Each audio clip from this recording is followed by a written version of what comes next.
I've been joining a lot of dating websites lately. At first, I decided to join a Jehovah's Witness dating website since I grew up Jehovah's Witness to see what it was all about. It was pretty interesting, and it gave lots of insight into how Jehovah's Witnesses think. It gave insight into the culture that you just can't get otherwise. So next, I tried joining a Mormon dating website. Definitely worth it. This time, I tried joining a Scientology dating website. I feel like this one paid off too. So let's take a look at what types of stuff Scientologists value in mates. Let's get into it.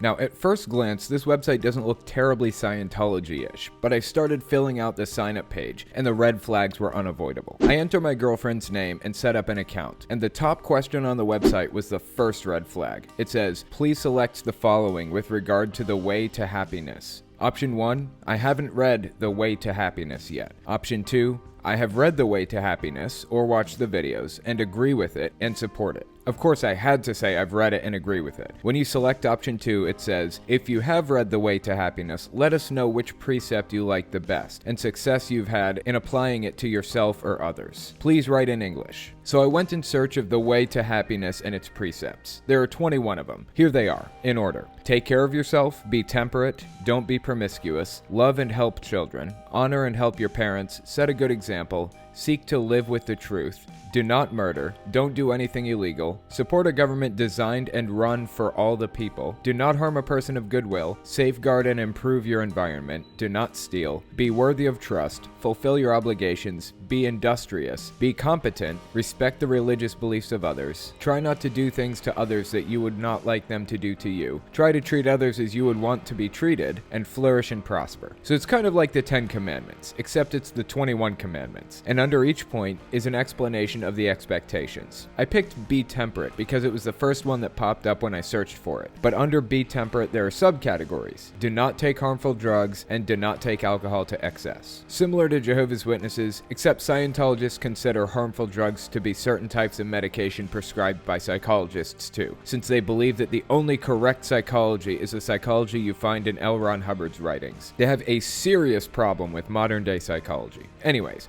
there are subpoints under each of these. Under the Take Care of Yourself precept, it says, get care when you're ill, keep your body clean, preserve your teeth, eat properly, and get rest. I found a couple others here really interesting, like support a government designed and run for all the people. Here are some highlights from the little article they wrote about this precept. It says, unscrupulous and evil men and groups can usurp the power of the government and use it to their own ends. Government organized and conducted solely for self-interested individuals and groups gives the society a shorter lifespan. This imperils the survival of everyone in the land. It even imperils those who attempt it. History is full of such governmental deaths. Opposition to such governments usually just brings on more violence, but one can raise his voice in caution when such abuses are abroad, and one need not actively support such a government. Doing nothing illegal, it is yet possible, by simply withdrawing one's cooperation, to bring about an eventual reform. Even as this is being written, there are several governments in the world that are failing only because their people express their silent disagreement by simply not cooperating. These governments are at risk. An untimely wind of mischance could blow them over. On the other hand, where a government is obviously working hard for all its people, rather than for some special interest group or some insane dictator, one should support it to the limit. Then at the bottom it says, the way to happiness is hard to travel when shadowed with oppression of tyranny. A benign government, designed and run for all the people, has been known to smooth the way. When such occurs, it deserves support. Really interesting language used in that. There isn't a single government on the face of the earth that has the support of every member of it. So they're basically firing people up and polarizing them with this. So when the church decides on a target, the people will pounce. The other precept I want to look at was number 18. Respect the religious beliefs of others. The headline says, the way to happiness can become contentious when one fails to respect the religious beliefs of others. I find this one really fascinating. I've heard Scientologists say that it's a way of life, and that you can be any religion and also be a Scientologist. Scientologist, because it isn't really a religion per se, and I've always maintained that it isn't a Christian cult, it's a psychology cult. But if you don't follow their directives exactly, then you're labeled an SP or a suppressive person, and they will make your life a living hell. They keep files on every member, and if you stray away from their beliefs, they'll pull those files out and send it to their media contacts to destroy you. They've been known to plant cameras and microphones in people's houses and do everything they can to ruin your life. Active members aren't allowed to talk to you, so they do take part in social shunning, just like Jehovah's Witnesses. But it isn't just about religion. They'll also label anybody in the field of psychology as a suppressive person. So this whole respect the religious beliefs of others bit is only partially true at best. At worst, it's completely twisted out of proportion. Doesn't represent their real position at all. So anyways, I filled out the form about my feelings on the way to happiness, which is where all these precepts come from. It was written by L. Ron Hubbard, the science fiction writer who started the religion. I put,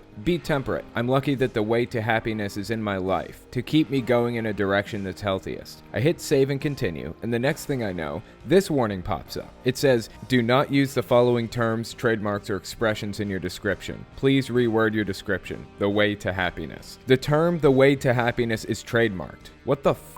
How do you trademark a common phrase? Okay, so I went back and changed it. Now it says, "The precept that applies best to me is most definitely be temperate. I believe in keeping myself pure." As I said in the Mormon video, I live in West Virginia, so I picked the state capital as my location, since it's reasonably big, and it's also just an arbitrary location. When asked about my religion or spiritual orientation, I found the list really interesting. They've got agnostic, atheist, Baha'i, Buddhism, evangelical, Hinduism, Jainism, Jehovah's Witness, Jewish, Mormon, Muslim/Islam, non-religious, spiritual, and then, under the Christian category, they have Catholic, LDS, or Protestant. LDS is Mormon. Why did they list those two separately? How bizarre. Also, they didn't list Jehovah's Witnesses or evangelical as Christian. What does that mean? They're Christian sects. Whatever. I picked spiritual because I figured that would be best for the purpose of picking up some hot Scientologists. Next, I put my birthday as July 20th, 1998. By the by, my birthday is coming up soon, July 20th, 1989. I'll be 30. If you guys want to send me something that I can munch on while I cry in a dark room for my 30th birthday, you can send it to my P.O. box, which is in the description. I'll try to refrain from crying too much until the day comes. Next, I just filled out the normal stuff. Of course, I filled it out from my girlfriend's perspective. Her ethnicity is white, she speaks English, 5'4", 136 to 150 pounds, medium and athletic build, blonde, green eyes, single, and I figured I should put a higher number for income to attract more mates. I put $75,000 to $100,000 per year. Occasional or social cigarette smoking, no children, but I'm willing to have them. I'd be willing to relocate for the right one. I'm interested in a long-term relationship, and I don't have a specific age preference. And finally, I said I desire to date within and outside my religion. It asked how I found the website, so I said Google. Next, I spent some time creating my profile. For my favorite things to do, I put down, I love reading about world religions and talking to people. I also love hanging out with my cute cat. I like going outdoors, hiking, camping, fishing, all of it. Enjoying the world is one of my favorite things. The next form asked me about my work. I didn't really know what to say, so I just said, I work to educate people on religious subjects. I talk about how we can know the truth about various religions. Next, I uploaded a picture, and strangely, it asked how old the picture was. I put 2018. Then it asked some typical questions about interests and how much I enjoy aforementioned interests. I marked down art, computers, movies, painting, programming, writing, computer games, and entertaining guests. And since I said I like movies, it asked me which movies are my favorites. I had to think this one through, because I know there are a lot of famous actors who are Scientologists, and I knew one of L. Ron Hubbard's books was made into a movie. Plus, I wasn't sure which movies would be off limits to Scientologists, so I figured I'd go with some pretty safe ones to start. I put down the Avengers movies and Toy Story, then I remembered that John Travolta, a Scientologist, was in Battlefield Earth, based off of one of L. Ron Hubbard's books, so I put that at the very top. Unfortunately, I didn't even consider their crown jewel, Tom Cruise, and how many movies he's been in, like the Mission Impossible movies or Jack Reacher. Should have listed those. Oh well. Moving on. Next, I asked about music preferences, travel destinations, goals, and then we got to religious or spiritual activities. I got to thinking, do Scientologists go to church? Because as I said, it really isn't a religious cult, not a traditional one at least. The only reason it's legally considered a religion by the IRS is because L. Ron Hubbard had a serious problem with paying taxes. taxes. He didn't think he should have to. So not only did he avoid paying personal taxes, which is why he went into hiding for a long time before he died in 1986, but he also avoided paying taxes for Scientology. They owed millions and millions of dollars. It might have been in the billions. It was a turning moment for Scientology. They got into a battle with the IRS over whether or not they were a religion, so they could be tax exempt, and they had a bunch of their members flood the prosecutors and individual IRS members with lawsuits. They followed them around, got dirt on them, and opened a ton of lawsuits, until they basically told them if they just gave Scientology tax exempt status, they'd make all the lawsuits go away. So they did, and the Scientologists all dropped their individual lawsuits. It was terrible. It was crooked, and that's how Scientology managed to cheat the government out of billions of tax dollars. So anyways, they do some surface level church-like practices, like go to Sunday service, for example. I took a look at their website. Apparently, every Sunday starts with them reading the Creed of the Church of Scientology. Here's what the creed states. We of the church believe that all men of whatever race, color, or creed were created with equal rights, that all men have inalienable rights to their own religious practices and their performance, to their own lives, sanity, and self-defense, to conceive, choose, assist, or support their own organizations, churches, and governments, to think freely, to talk freely, to write freely their own opinions, and to counter or utter or write upon the opinions of others, to the creation of their own kind, that the souls of men have the rights of men, that the study of the mind and the healing of mentally caused ills should not be alienated from religion or condoned in non-religious fields, and that no agency less than God has the power to suspend or set aside these rights, overtly or covertly. And we of the church believe that man is basically good, that he's seeking to survive, that his survival depends upon himself and upon his fellows and his attainment of brotherhood with the universe. And we, the church, believe that the laws of God forbid man to destroy his own kind, to destroy the sanity of another, to destroy or enslave another's soul, to destroy or reduce the survival of one's companions or one's group. And we of the church believe that the spirit can be saved, and that the spirit alone may save or heal the body.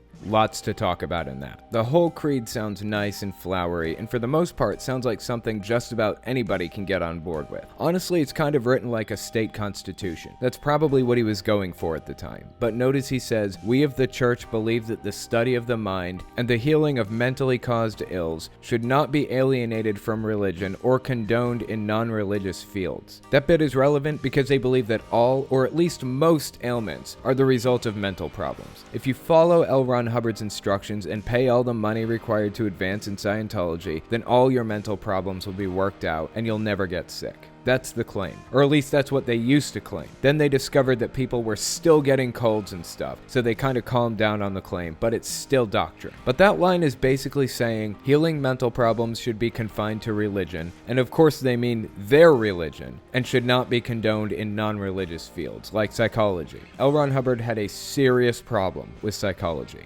Anyways, their Sunday service starts out by reading that. Then they have a sermon, then they give what they call an L. Ron Hubbard lecture. And from what I can tell, the L. Ron Hubbard lecture is one of many that the dude gave when he was alive. On their website, they talk about how we preserved every word he said without issue, since the group was born in the 20th century. So that's my guess about what happens. Then they have group auditing. Auditing is basically their version of therapy. It costs lots of money to get auditing sessions usually. Typically, you have what they call an e-meter, which is a galvanic skin resistance tester, and it detects minute amounts of sweat on your hands, because sweat changes electrical resistance, and you're holding onto two pieces of metal that are used to detect it. So when you're getting stressed, the needle on the e-meter will start waving. That's how you know the person is stressed. Then they'll start asking pointed questions when they approach a subject that makes their e-meter go off. Try to work out what made them feel so stressed. They want to get the entire story out of them. You have to tell the whole story from beginning to end, and the auditor will write it all down in a file and send that file to Scientology headquarters. Remember how I said they harass people earlier? If you think you're opposed to the church in some way, they'll dig up your file and spread your secrets around to the news. That's probably why John Travolta is keeping his mouth shut. Who knows? They spread some stuff around on Leah Remini and lots of other people. That's how they operate. It's dirty. Anyways, I don't know how they do group auditing sessions, but I imagine it's something similar. Then they have announcements, and finally, they say a prayer called the Prayer for Total Freedom. Here's how it goes. May the author of the universe enable all men to to reach an understanding of their spiritual nature. May awareness and understanding of life expand so that all may come to know the author of the universe. I'm sorry, I just have to interrupt for a second here. Author of the universe? I guess that's what I'd expect from a religion created by a writer. Next it says, and many others also reach this understanding, which brings total freedom. At this time, we think of those whose liberty is threatened, of those who have suffered imprisonment for their beliefs, of those who are enslaved or martyred, and for all those who are brutalized, trapped, or attacked. We pray that human rights will be preserved so that all people may believe and worship freely, so that freedom will once again be seen in our land. Freedom from war, poverty, and want. Freedom to be. Freedom to do and freedom to have. Freedom to use and understand man's potential. A potential that is God-given and God-like. And freedom to achieve that understanding and awareness that is total freedom. May God let it be so. So there you go.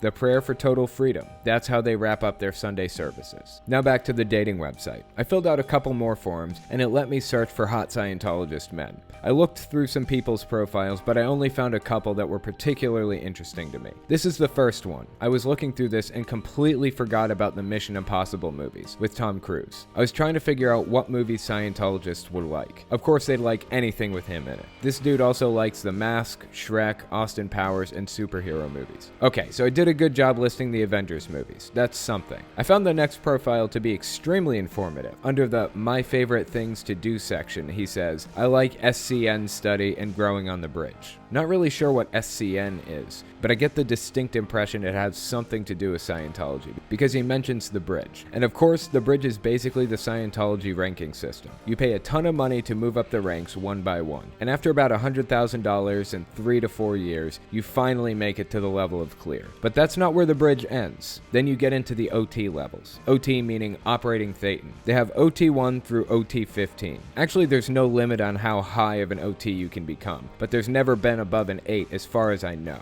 But each level is more expensive than the last. They really start revealing secrets to you after you reach clear, and the doors basically swing wide open after OT3. The names of the ranks vary, but here's a short list of the ranks before you reach clear. I guess you've got grade 0, 1, 2, 3, 4, and then New Era Dianetics, then Expanded Dianetics, and finally clear. After you reach OT3, they give you a locked briefcase with some scribblings of L. Ron Hubbard that talk about things he remembered from a past life, basically. It's complete nonsense. I've read through the papers you find in the briefcase before on my podcast, but maybe I'll go through them again one of these days. Anyways, that's all I've got for you. Don't forget to support me on Patreon if you like what I do and you want to see me continue to do it. YouTube is an outrageous mess of ups and downs, especially with Adpocalypse 3.0 in full swing. They've demonetized videos and full channels lately, which really sucks. They are completely screwing themselves over, and they're screwing me over in the process. So like I said, if you want to support me and guarantee that I don't have to worry about YouTube anymore, then support me on Patreon. In fact, support other creators too, because this thing isn't getting easier.